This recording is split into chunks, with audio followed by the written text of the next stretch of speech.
Hey, Miss Amy. This is video journal number 1 for broadcast laws and ethics. And today we're going to discuss about the First Amendment. So for the first question, what are the names of the case discussed in the film?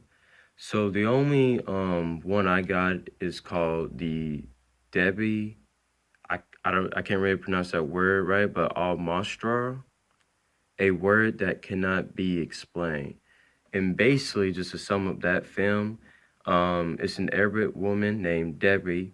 She comes over in America. She comes from the Middle East, and she came over to America to live there when she was little, and then she grew up to become, I believe, a school teacher for what do they call this school for dual language. So people that are Arabic can learn English, and then I guess people that's non-Arabic can learn Arabic language.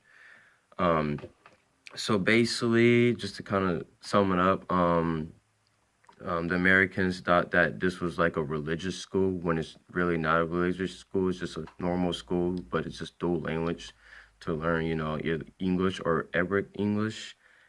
And so she basically was just fighting the rights to keep the school there because I believe they wanted to get rid of the school because they thought it was a religious school.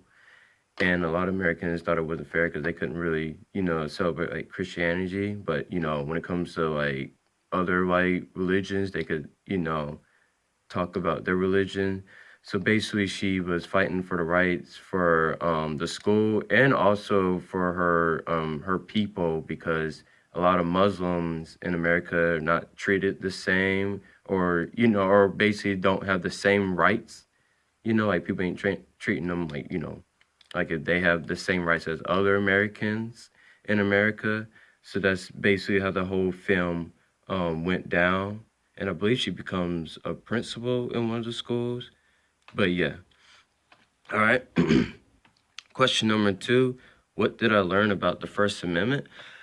So basically the one thing that I learned about the First Amendment that I didn't even know is that if you are, if you really truly support the First Amendment, then basically you have to accept that hate speech is also protected under the First Amendment. So basically it's okay to have like hate speech. Basically you can just say whatever you want.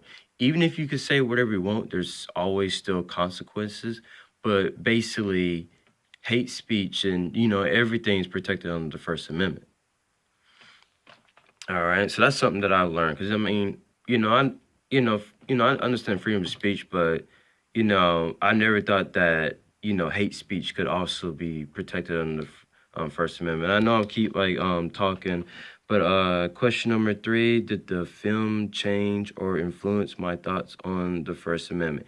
It definitely did change, my thoughts on the First Amendment. Now that I realized that you can have hate speech, you could talk in, certain tones, like you could be like loud, definitely changed my influence on the First Amendment.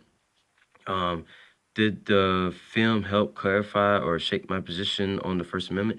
It definitely did. I definitely understand my position on the First Amendment because I'm still for it. Like before I watched the film, I was definitely for it for the First Amendment or pretty much almost all of the amendments. But then after watching, this film, I kind of understand that if I'm going to be for it, then I gotta, basically accept like, all kinds of speech, like hate speech, everything. And now that I think about it, and it definitely changed my mind. I'm kind of between. So I'm for it, but I'm for it for the First Amendment, but I'm not really for it to like the bad side of it. Like hate speech. I'm not really for it. So I'm kind of in between. Like I'm for it, but I'm also not for it. Though I'm glad that we could speak freely in the country, but when it comes to the other side, I'm not really down for hate speech really. But yeah, so those are my thoughts. I'm sorry it took too long, But thank you and bye.